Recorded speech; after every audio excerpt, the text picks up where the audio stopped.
Hello everyone, मैं AP Singh आपका स्वागत करता हूं अपने YouTube channel APS study zone पर। तो इतिहास पे चर्चा सीरीज़ के अंतर्गत आज हम लोग देखेंगे सल्तनत काल के बारे में देख रहे थे। तो आज उसमें सल्तनत काल के अंतर्गत हम लोग देखेंगे किसको, सैयद वंश और लोदी वंश को। कोई खास बड़े वंश है नहीं सैयद वंश लोदी वंश, तो इन दोनों को हम लोग क्या करेंगे एक ही वीडियो में आज देखेंगे। ठीक है।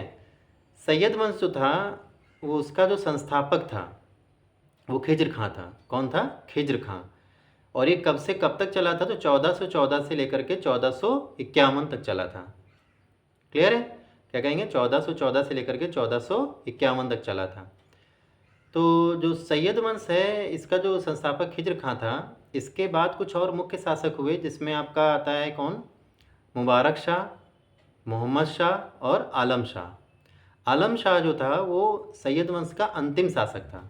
आलम शाह जो था वो सैयद वंश का अंतिम शासक था। ठीक है। मुख्य शासक कौन कौन बताया मैंने आपको? मुबारक शाह, मोहम्मद शाह और आलम शाह। ठीक है।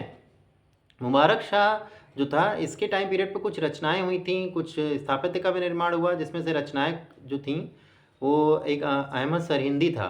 ठीक है, उसने कुछ रचनाएं की थी इनके टाइम पीरियड पर। ठीक है। तो इस तरह से रहता है। फिर क्या आ जाता है कि ये जो मुबारक शाह था इसके बाद फिर आपका मोहम्मद शाह आया, फिर उसके बाद अंतिम शासक जिसका था आलम शाह था। ठीक है। तो ये कुछ खास ज़्यादा बड़ा वंश था नहीं। क्लियर। इसके बाद आता है लोदी वंश। लोदी वंश जो था उसका जो संस्थापक था बहलोल लोदी था। कौन था? बहलोल लोदी। ये वंश कब तक चला था? तो 1451 से लेकर के 1526 तक चला था। कब तक चला था? 1451 से लेकर के 1526 तक चला था लोदी वंश। बहलोल लोदी जो था कहते हैं इतना अच्छा शासक था कि जब तक ये इसके जो सेना नायक होते थे, सेनापति वगैरह होते थे, मंत्रिपरिषद होती थी, जब तक ये लोग नहीं बैठते थे तब तक ये खड़ा रहता था। यानी इतना सम्मान करता था अपने साथियों का, इनके साथ ही कार्य करता था। इसने बहलोल सिक्के भी चलवाए थे। ठीक है। तो ये भी ध्यान रख सकते हैं। इसके बाद जो शासक बना लोदी वंश का वो बना आपका सिकंदर लोदी। कौन बना? सिकंदर लोदी।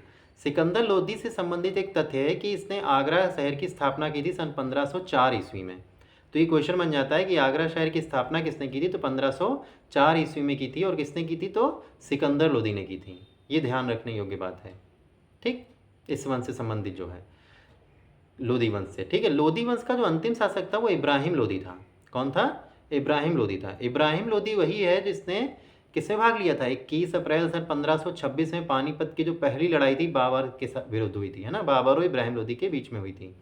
ठीक, जिसमें इब्राहिम लोदी पराजित हुआ था। तो ये ध्यान रख सकते हैं। इब्राहिम लोदी क्या है? लोदी वंश का अंतिम शासक तो है ही, लेकिन साथ में क्या है कि ये वही शासक है जिसने पानीपत की प्रथम युद्ध लड़ा था। किसके अगेंस्ट लड़ा था? तो बाबर के। ठीक है। डेट क्या थी? तो 21 अप्रैल से 1526 में लड़ा था। ठीक है। तो ये ध्यान रख सकते हैं हम लोग। ठीक। और ये पहला ऐसा युद्ध था, पानीपत का जो पहली लड़ाई थी वो पहला ऐसा युद्ध था जिसमें तोप खाने का प्रयोग किया गया था।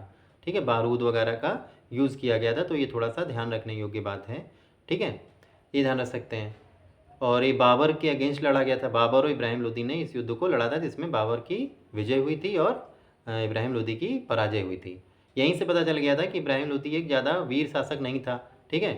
फिर क्या हुआ कि और इसी युद्ध के बाद से क्या हो गया कि ये सिर्फ लोदी, इब्राहिम लोदी की ही पराजय नहीं थी। यहाँ से क्या हो गया कि पूरा का पूरा लोदी वंश तो खत्म ही हुआ, साथ ही साथ क्या हो गया, सल्तनत काल ही यहाँ से समाप्त हो गया। ठीक है। तो ये ध्यान रख सकते हैं हम लोग कि सल्तनत काल जो था वो 1526 में समाप्त हो गया था। और शुरू कब हुआ था? तो आपको ध्यान होगा जब गुलाम वंश शुरू हुआ था 1206 में, तब से लेकर के 1526 तक ये सल्तनत काल पूरा चला था। ठीक है। तो नहीं देख सकते हैं, अच्छा खासा टाइम पीरियड था सल्तनत काल का, लेकिन अलग अलग वंश आए थे जिसमें सबसे लंबा जो वंश चला था वो तुगलक वंश चला था। ठीक है। ध्यान रख सकते हैं हम लोग, आपको बताया था मैंने। ठीक है। जो कि 1320 से 1414 तक चला था। ठीक है। तो ये है। तो ये क्या हो गया आपका कि आज ये मैंने आपको सैयद वंश और लोदी वंश से संबंधित जानकारी दी। ठीक है। कि सैयद वंश का संस्थापक जो था वो कौन था? तो बताया मैंने खिज्र खां था। अंतिम शासक जो था वो आलम शाह था। मुख्य शासक कुछ और थे बीच में जो मुबारक शाह, मोहम्मद शाह थे। ठीक है। लोदी वंश में क्या बताया मैंने कि बहलोल लोदी संस्थापक था। उसके बाद सिकंदर लोदी आया जिसने आगरा शहर की स्थापना की 1504 में। फिर आया कौन आपका? इब्राहिम लोदी, जो इसका अंतिम शासक है, जो इसने 21 अप्रैल से 1526 में पानीपत की प्रथम लड़ाई में बाबर के साथ युद्ध किया था। ठीक है। तो आज ये छोटी सी जानकारी मैंने आपको दी सैयद वंश और लोदी वंश से संबंधित। आई होप कि वीडियो आपको अच्छा लगा होगा। अगर वीडियो आपको अच्छा लगा है तो वीडियो को लाइक कीजिएगा, शेयर कीजिएगा और चैनल को ज़रूर सब्सक्राइब कर लीजिएगा। Thank you.